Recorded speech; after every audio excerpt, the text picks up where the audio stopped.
May peace be upon you, fellow earthlings, glad you're here.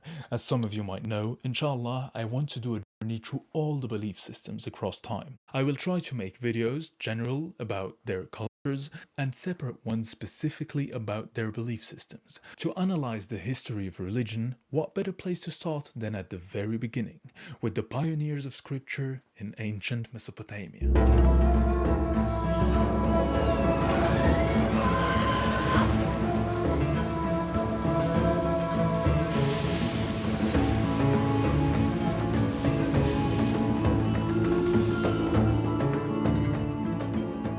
Recent book on the subject I'm reading is called Babylon, Mesopotamia and the Birth of Civilization from Paul Krivacek, whereas my first encounter was some years ago reading the Lost Book of Enki from Zecharia Sitchin. It was captivating, since instead of chapters, for example, he would call the different passages tablets. But I was pretty skeptical, since he's considered a pseudoscientist, and there were very weird takes which, if I find them in ancient Sumerian tablets, I'll be shocked for life. Like that the Anunnaki took DNA out of Adamu's rib to create his wife, or this kind of stuff. Now you might understand why I want to check what is correct and found in the original scriptures and what was added later on. If you have never heard of terms like Anunnaki, Eridu or Sumerian, then you have missed out on quite something. Let's change that. The inhabitants of Mesopotamia are called Sumerians and Akkadians, including Assyrians and Babylonians. You'll certainly have heard about Babylon. They lived 6,000 to 8,000 years ago in the region between the Euphrates and Tigris rivers, in modern Iraq, Turkey and Syria. But as old as they are, they were a very advanced civilization which lasted for several thousands of years. With their cuneiform tablet carving, they are known as the pioneers of writing. The oldest dated one we found is from 3500 BC, which still means 5,500 years ago. It actually was a more simple way of writing, a precursor of the more complicated cuneiform writing which started around 3200 BC. And it is called the Kish tablet, but this one isn't relevant to this video. For the curious ones, it talks about how the gods laid the foundations of the city of Kish and established Etana as king there. For those who have watched more modern videos or read books as those of Zecharia Sitchin, you might imagine the tablets teaching stories along those lines. The Anunnaki, Anu, sky god, Ki, earth goddess, so the children of heaven and earth, came on our planet because they needed gold to close a ditch they created in the atmosphere of their home planet Nibiru. After a revolution from their former slaves called Igigi took place and ended with the victory by the Anunnaki, they still decided to breed a new, more harmless working race out of a primitive ape-like being which walked the earth. They first failed in their attempts and created all kinds of monsters called Nephilim. But here it gets interesting. Apparently their first successfully created human called Adamu. Indeed, part of the Anunnaki is true, and they are found in the ancient clay tablets, but the true tablets rather read like that.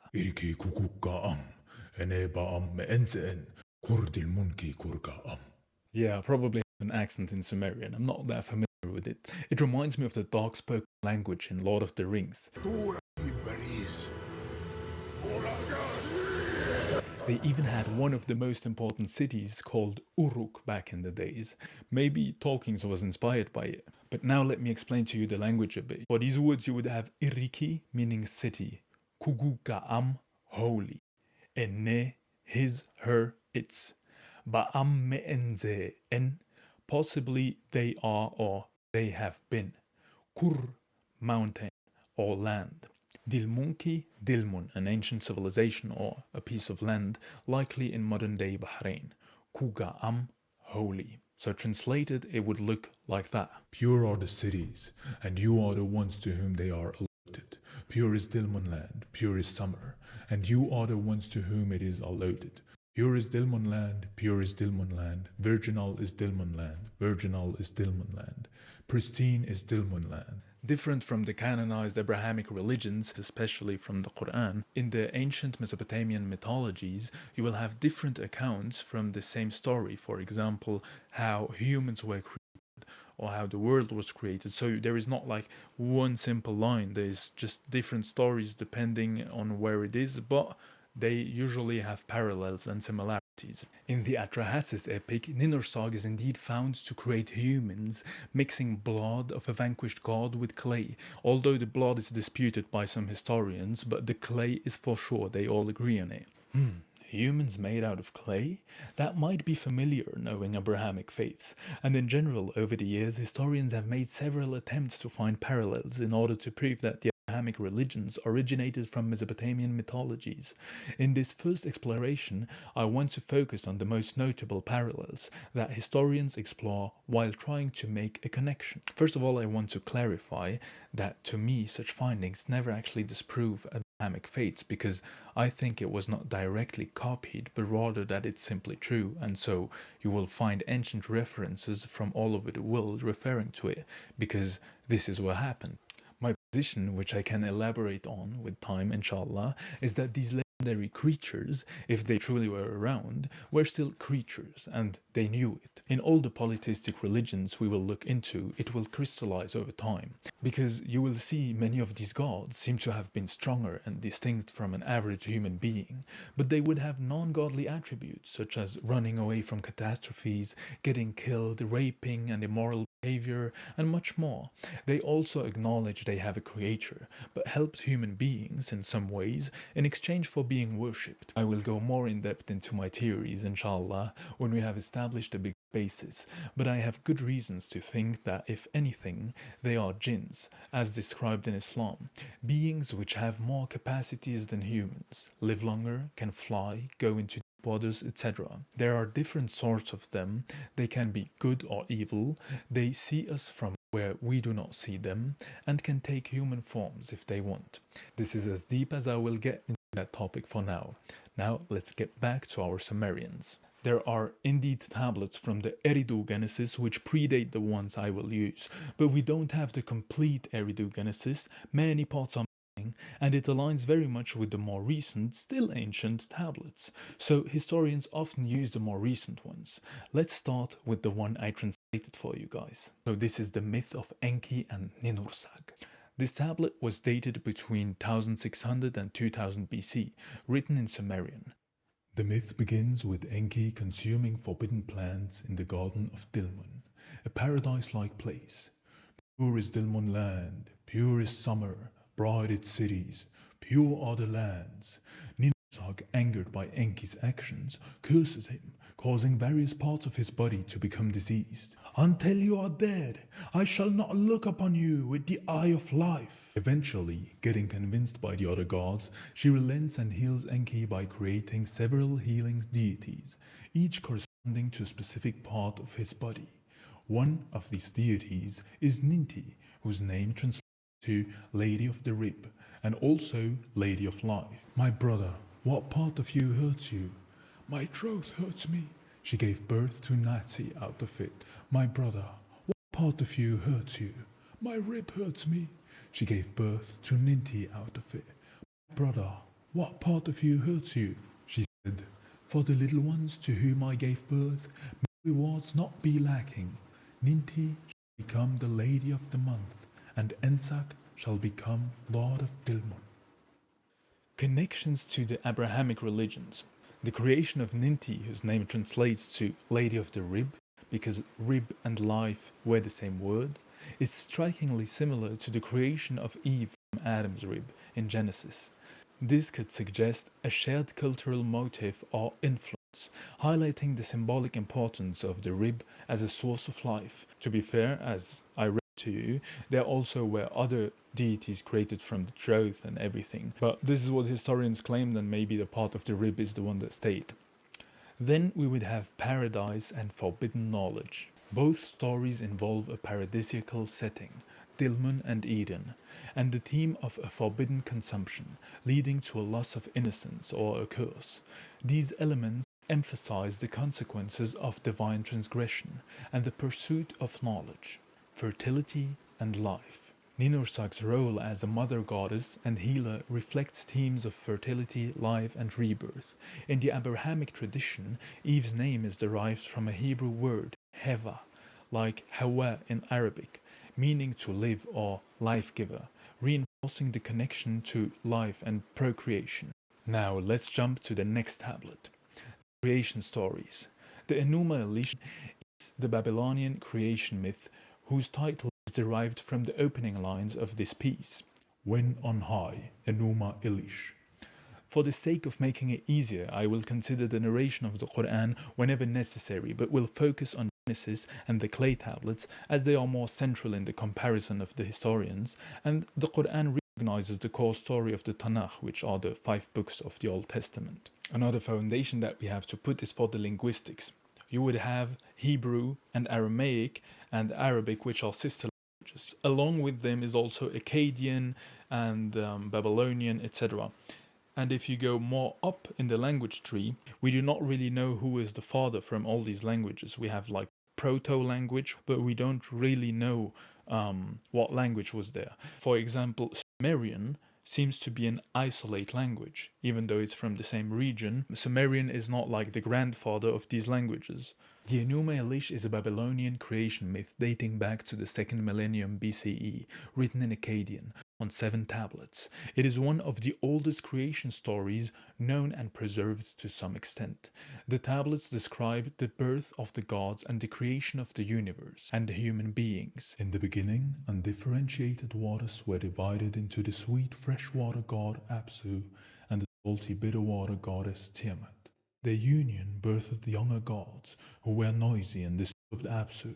On his vizier Mumu's advice, Apsu planned to kill them, but Tiamat warned her son Enki, who put Apsu to sleep and killed him, creating his home from Apsu's remains. Enraged by Apsu's death, Tiamat, advised by Kingu, waged war on the younger gods. She granted Kingu the tablets of destiny, legitimizing his rule. She summoned chaos and created 11 monsters. The younger gods, led by Marduk, fought Tiamat. Marduk killed Tiamat, split her body to form the heavens and the earth, and used her eyes to create the Tigris and Euphrates rivers. Marduk took the tablets of destiny from Kingu, legitimizing his reign, and bound Tiamat's creatures to his feet as trophies. Marduk consulted Enki and decided to create humans from the remains of Tiamat's war supporters. Kingu was killed, and from his blood, Enki created Lulu, the first man, to help the gods maintain order. The story concludes with praise for Marduk's accomplishments and the organization of the netherworld and the gods' duties. There are several key similarities between the Enuma Elish and the biblical Genesis, primordial chaos. In the Enuma Elish, the narrative begins with primordial chaos represented by the mingling of the waters of Apsu, fresh water, and Tiamat, salt water. When on high, no name was given to heaven, nor below was the netherworld called by name. This chaotic state is formless and undifferentiated. Similarly, the book of Genesis opens with a description of the earth as formless and empty, with darkness covering the surface of the deep. Tiham is used for deep in Hebrew, which should be a linguistic cognate to Tiamat. A more striking comparison to me is that in the Quran it is written in Surah Al-Anbiya, verse 30, do the disbelievers not see that the heavens and the earth were a joined entity, and then we separated them and made from water every living thing? Will they not then believe? Establishment of order. In Enuma Elish, order is established through the actions of Marduk, who defeats Tiamat and uses her body to create the heavens and the earth. He split her like a shellfish into 2 parts. Half of her he set up and sealed the sky, pulled down the bar, and posted gods. This act of bringing order from chaos highlights the power and sovereignty of Marduk. In Genesis, God brings order by methodically creating the world through a series of spoken commands over 6 days. God separates light from the darkness, waters from dry land, and creates life, culminating in a well-ordered universe. Genesis 1-2, the Hebrew Bible, Tanakh. Similarly, in the Quran, Surah Al-Qaf, verse 38, it says, and we did indeed create the heavens and earth and what is in between them in 6 days, and there touched us no weariness. Divine sovereignty. Both texts highlight the supreme authority of the creator deity. Marduk's victory over Tiamat and his subsequent creation of the world establish his dominance amongst the gods. In Genesis, God's spoken word demonstrates his ultimate power and control over creation. In Surah Yunus, number 10, verse 3, in the Quran it says, "Indeed your Lord is Allah, who created the heavens and the earth in 6 days, and then established himself above the throne, arranging the matter of his creation. There is no intercessor except after his permission. That is Allah, your Lord, so worship him. Then will you not remember?" Rest and sanctification. After the creation and the establishment of order, the gods in the Enuma Elish rest and celebrate. The final tablet of the Enuma Elish describes the construction of a temple for Marduk and the establishment of rituals and festivals in his honor. In Genesis, God rests on the seventh day, blessing and sanctifying it as a day of rest, Sabbath, Sebt in Arabic. This establishes a rhythm of work and rest foundational to Hebrew religious practice. Here you would find a significant theological difference between the Tanakh and the Quran. With the previous verses I showed you, you see, and in general in the Quran you will find it, that God says he does not get tired, he does not need rest. So after creating the world in these 6 days, he establishes himself on the throne and governs from there. There are some key differences between the Genesis and the Enuma Elish. Those differences include polytheism versus monotheism. Enuma Elish featured a pantheon of gods with Marduk as the chief deity. On the other hand, Genesis is centered on a single omnipotent God. Purpose of creation. In Enuma Elish, humans are created from the blood of the rebel god Kingu. Blood I will mass and cause the bones to be. Their sole purpose is to serve the gods, performing tasks and labor to relieve them from menial work. This creation story underscores the hierarchical relationship between gods and humans. In Genesis, humans are created in the image of God, indicating a special status and a close relationship with the divine. Humans are given dominion over the earth. In the Quran, similarly, humans have a special status and a dominion over earth. But in Islam, you would see also that they have to worship God and serve him. For example, in Surah 51, verse 56, it is written, "I did not create jinn and human beings except to worship me." Tone and style. Enuma Elish is a mythical epic with dramatic conflicts and heroic deeds. On the other hand, the Genesis story is a more straightforward narrative, focusing mainly on the orderly process of creation. Conclusion. The main similarities is that it's both a creation story. Each work begins by describing the watery chaos and primeval darkness that once filled the universe. Maybe I'm wrong, but to me it's pretty obvious for a creation story that you would first mention some kind of chaos or emptiness or darkness, and then you would slowly have the things building up. What's interesting is that in both there is water mentioned in the beginning.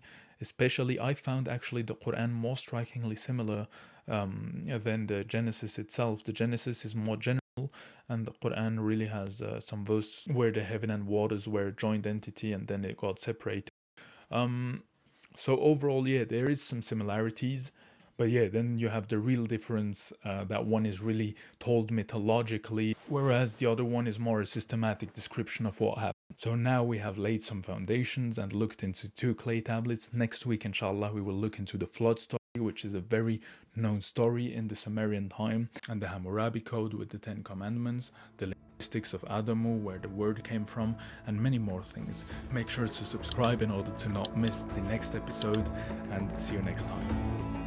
Suni gidru kugirina bada angal, utu an naragu unna de, utu kurse I inkukude en ata aguheme.